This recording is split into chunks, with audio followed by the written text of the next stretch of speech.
But every year for the last few years, we've taken a time, sort of in the Lenten season, and I'm not sure if you're familiar with that. You perhaps may have grown up in a church where that Lenten season was something that was pretty important. That was where you took something that normally was a part of your routine, and you, in a sense, sort of sacrificed that, or you just abstained from that as an act of spiritual discipline. And there is definitely some incredible benefits to that, and I encourage you to do that, on your own. Give up something that will create a greater desire, for your relationship with the Lord during the Lenten season. But we're going to start something the first Sunday, I should say, of Lent, March 1st, and we're going to have a spiritual focus in terms of our church. We're going to be focusing on the final sayings of Jesus as he's hanging on the cross. He had a number of sayings as he hung on the cross, his final breaths, and so we're going to be focusing on that. I encourage you that if you do not, or you have never kind of gotten involved in a small group, we're actually going to be doing all of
this generational blessing that it was through his descendants that God would bless the nations of the world. And yet, when you look at the story of Jacob, if you don't see the story of God's relentless, pursuing, patient love, then you're missing really the point, right?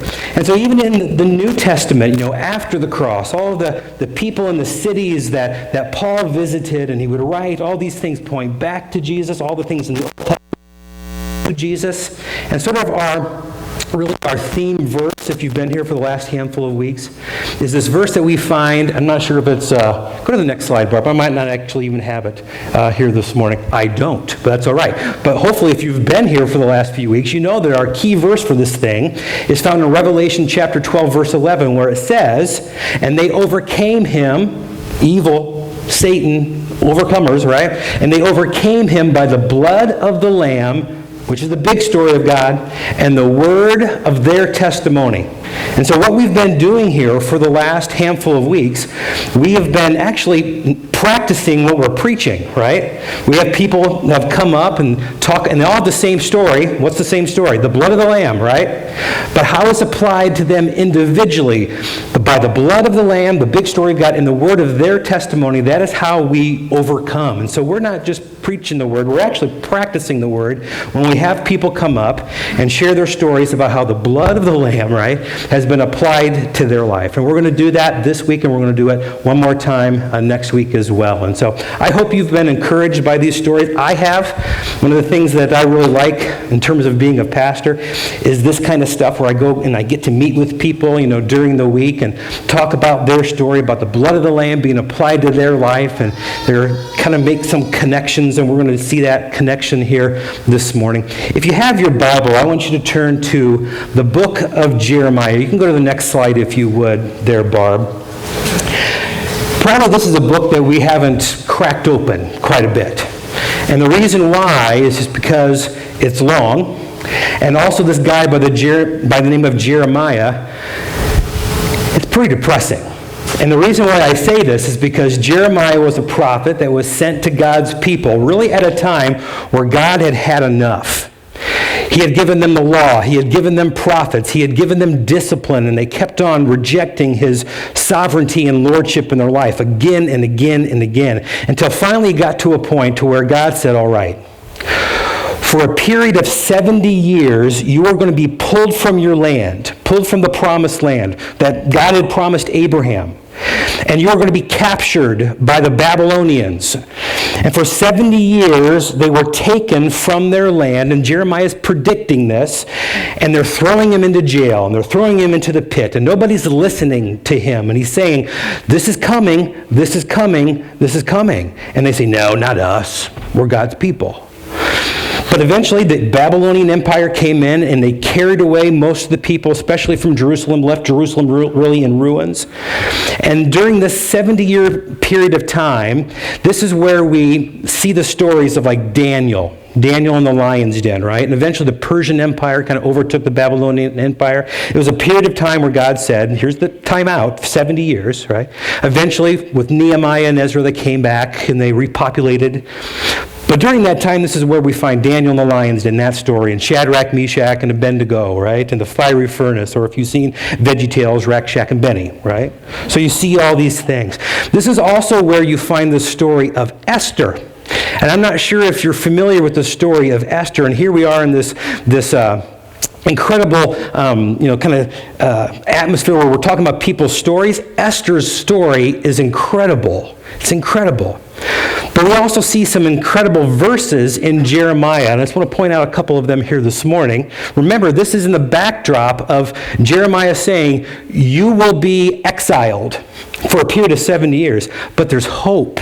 And he says, before I formed you in the womb, this is talking about Jeremiah, before I have formed you in the womb, but we can apply it to all of us, right? I knew you. Before you were born, I set you apart. I appointed you as a prophet to the nation. He is saying to Jeremiah, you are going to experience a lot of difficulty, but guess what? I know all what's going to happen. I know the end story. And then he also talks to God's people. For I know, and this is kind of a verse maybe you've given to people like who have graduated high school. This is kind of the verse you write on their card and you slip in $20, right? That's what you do. For I know the plans I have for you, declares the Lord. Plans to prosper you. How many of you have heard this verse before, right? Some of you, it's your life verse. Plans to prosper you and not to harm you. Plans to give you a hope and a future. You understand this was right before they went into exile. Did you know that? Usually when we put this on cards and we slip it into kids' graduations, we always think, oh man, your future is so bright. You got to wear shades. That's an 80s song, right? For I know the plans I have for you. Some of you are not getting that. Educate yourself, all right? Here we go. For I know the plans I have for you. This is right before they're about ready to go into exile. And here God is saying, you may not see it. You may be captive in a culture that seems as if they're in control, but understand, I know the end of the story, right? I think some of us need to hear that this morning. God is in control, even when he doesn't seem, right? He's in control. And we have this story of Esther. That's such a beautiful story. If you are a person who likes stories, then you'll love the story of Esther. It's an interesting book. If you're not familiar with the story of Esther, she is in this captive type of exile period of time. There's a king by the name of Xerxes, right? And some of you may be familiar with him. He loses, in a sense, his wife, really his connection with his wife, and so he's just depressed, and all of his attendants say, you need to find another wife. And so they do an episode of The Bachelor, is what they do. And they basically have a beauty contest. All the kingdom, bring all the available women into the castle, into the palace, and for a period of time, we're going to give them beauty treatments. I mean, it's a reality TV show. Right? And so from this, Esther is as beautiful on the inside as she is on the outside. She just kind of rises to the top, and Xerxes says, she's it, right? You know the story, right? So she finds herself really taken from her people, and nobody knows that she is an Israelite because they would have been incredibly prejudiced against her. But she rises to this position as queen. If you're familiar with the rest of the story, she has an uncle by the name of Mordecai, who's more like a father to her. Her father either was dead or not around or whatever.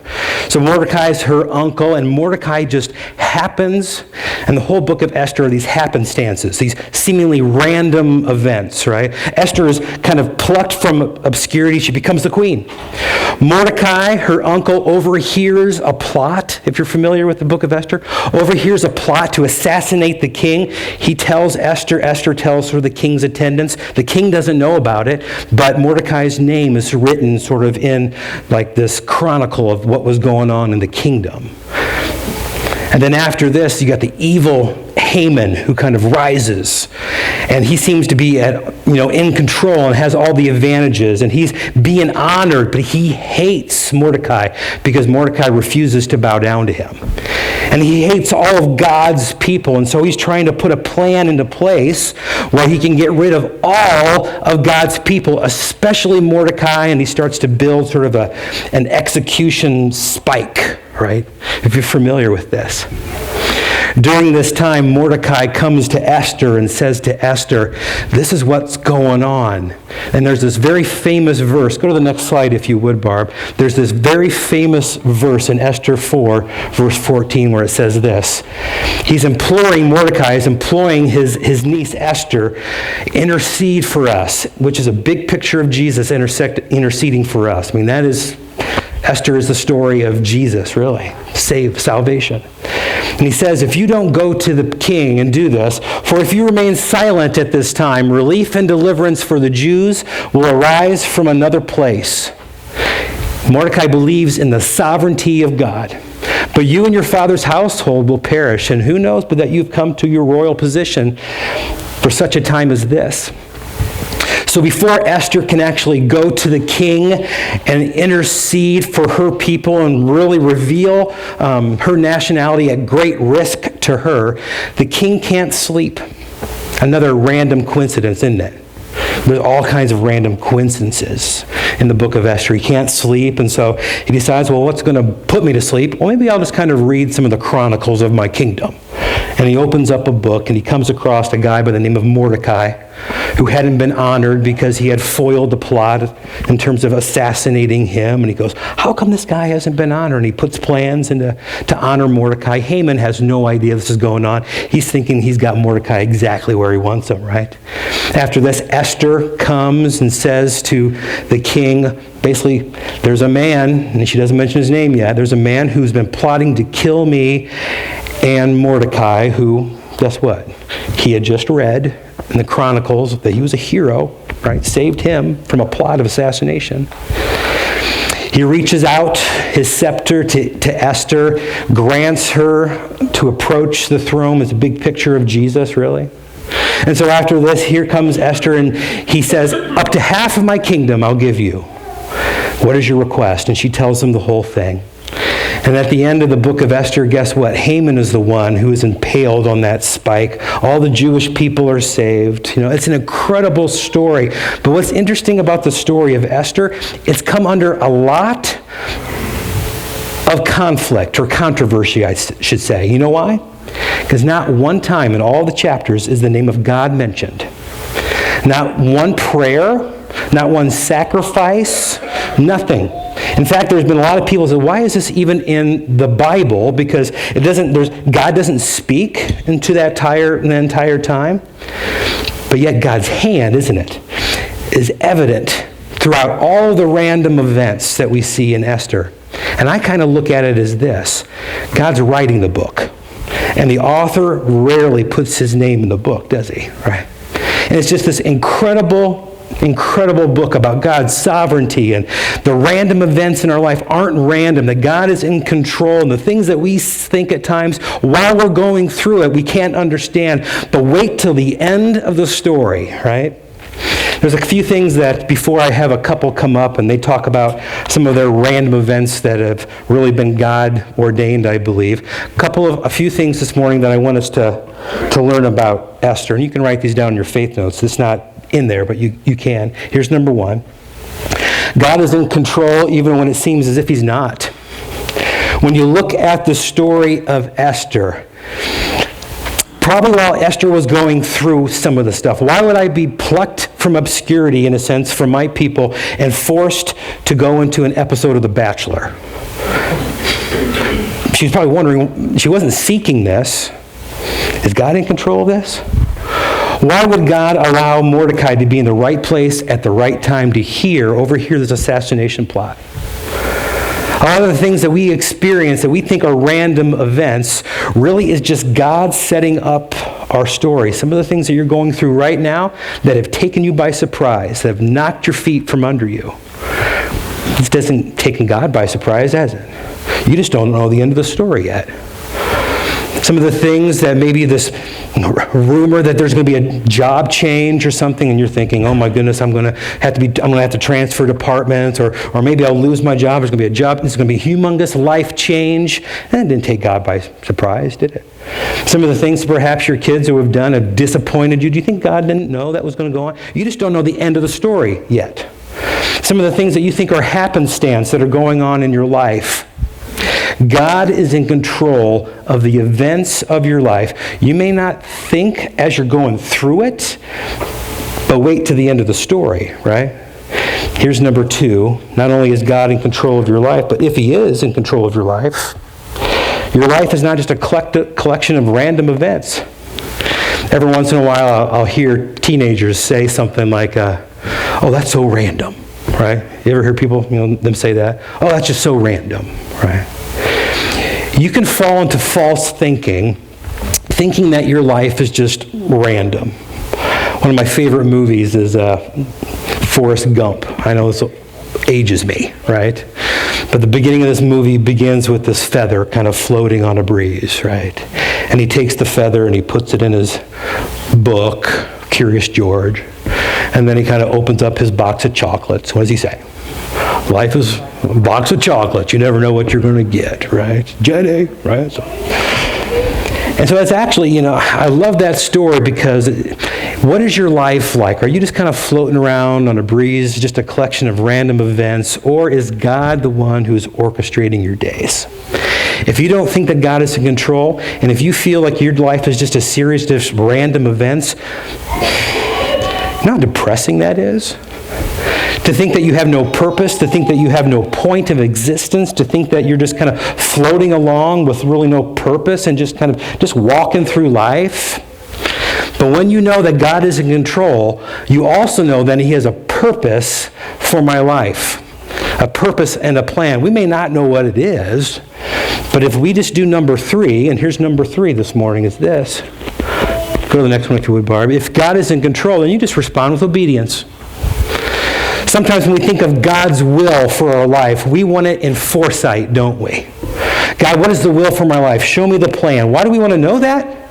It's not because we're concerned perhaps of missing it. Because if you're following God's general will, if you're just obedient, you're not going to miss his specific will. But for many of us, God has given us a plan. Where am I going to be next year? Where am I going to be in 5 years? Where am I going to be in 10 years? Just what is your will? Why do we want to know that? Because we're control freaks, aren't we? We are, right? We just want to know. But God very rarely reveals his will to us in foresight. It is usually revealed to us in hindsight, isn't it? After the fact. As Esther was going through this stuff, Mordecai says, who may know? You may have come to this position for such a time as this. You just be obedient. You just be obedient to what you know you ought to do and allow God to write the story and understand that it's not so much about foresight, but it's about hindsight as you're able to see God's hand after, right? There's a verse in the scripture that says, taste and see that the Lord is good. How can you see before you taste? How can you know God's will before you obey? Because if you don't know God's will before you obey, then you're certainly not going to know God's will if you don't obey, right? If you're not following God's general will for your life in terms of obedience, why in the world would he reveal his, specific will for your life? You just be obedient and watch. Esther, Mordecai, they had no idea as they were going through all this stuff, these series of random events, they had no idea that at the end of the story that they would be able to look back and see God's hand through every single situation. Isn't that cool? I love the story of Esther. And I love the story of the couple that is coming up here. I'm glad to see them over there because I didn't see them at the beginning of the service and I was kind of worried, all right? But Mike and Sandy Hayes, why don't you come up here? Let's give you a little introduction with Mike and Sandy. They've been around for a long time. In fact, I think, correct me if I'm wrong, and you guys are going to have to share this mic here this morning. I think I'm the fourth pastor, aren't I?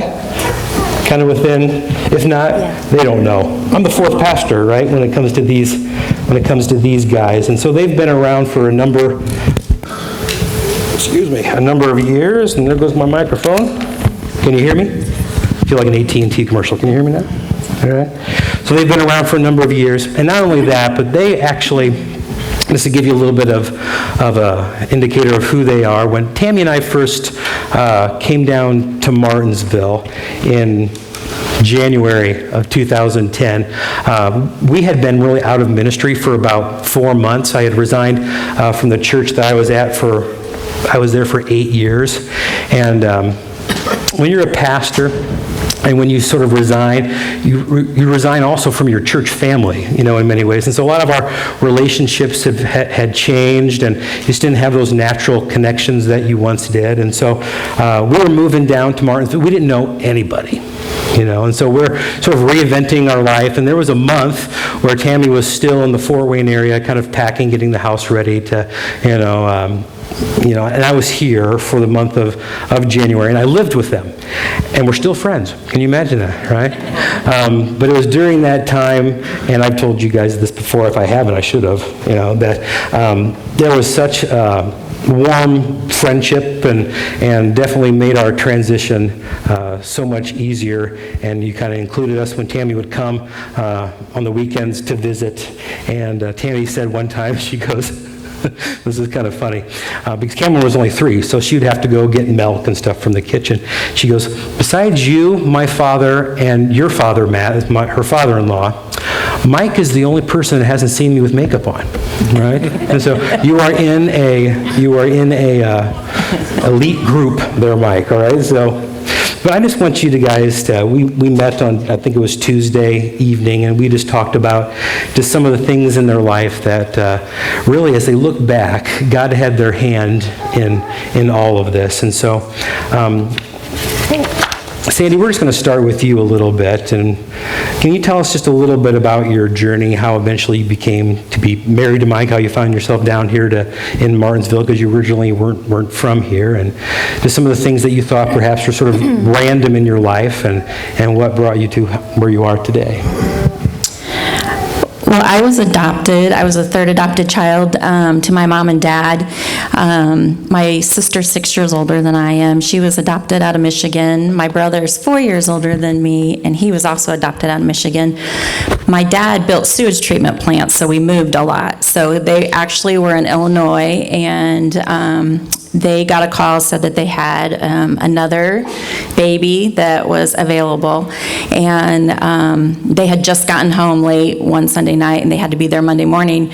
Well, and I didn't tell you this, Matt, when we were talking, but I felt like I should share it. My brother was only 4. He had to practice all the way to Peoria from McNabb, Illinois, his case, because he had to sign my birth certificate. And to this day, he still says that he went into the room and picked me out. So he really thinks that he picked me out.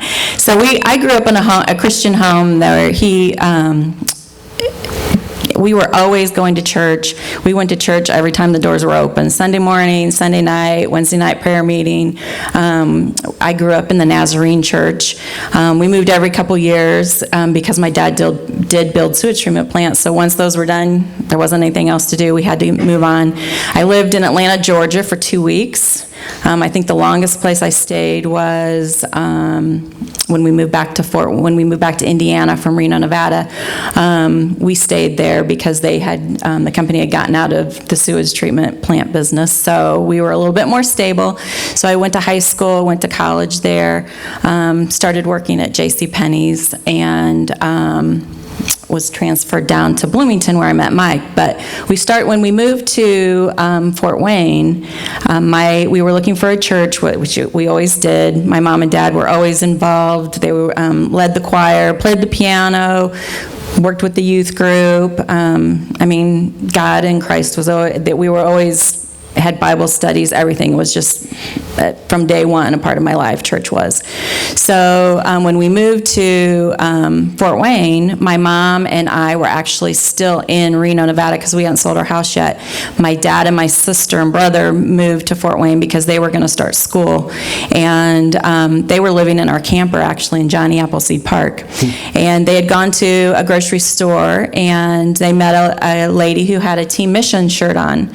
And when we lived in Florida, we actually kept some people from Team Missions. We were part of the church that started the Team Mission group. And so we had, every time a new group came in, we would keep some of the teenagers before they actually went on their mission. And so my sister had participated in Team Missions, and so they got to talking, and they invited us to go to their church, which was Curtis Avenue Missionary at the time. It was a little bitty church in a small neighborhood. There was probably less than 100 people there. But we became really good friends with everybody there. I grew up going to CDYC every single year, and when I got too old to go to CDYC, I worked on the sports staff and ref volleyball, and so it was just it was a moment, a random moment, as you say, that we just met somebody in a grocery store, and it changed our lives. Another thing too that was interesting from the youth group there was a gal that actually attended Faith Church here in Martinsville. So I came to Faith Church before even the second portion of the church was built, and to attend her wedding. So it was Chris Thomas, if anybody is around and knows them. So God just always knows what's going to happen, and I truly believe that. I don't believe in actual random acts. I think God always has a hand in what's going to happen. So working for Penny's, again, I started actually my senior year of high school at JCPenney's, and went into the management program there, worked there several years, was transferred down to Bloomington, which it was not supposed to happen that way. My store manager actually had a little bit of a hand in that, because they were going to transfer me to another store. And I had come pretty close with my store manager, and he said, no, absolutely not, I am not sending her to that store.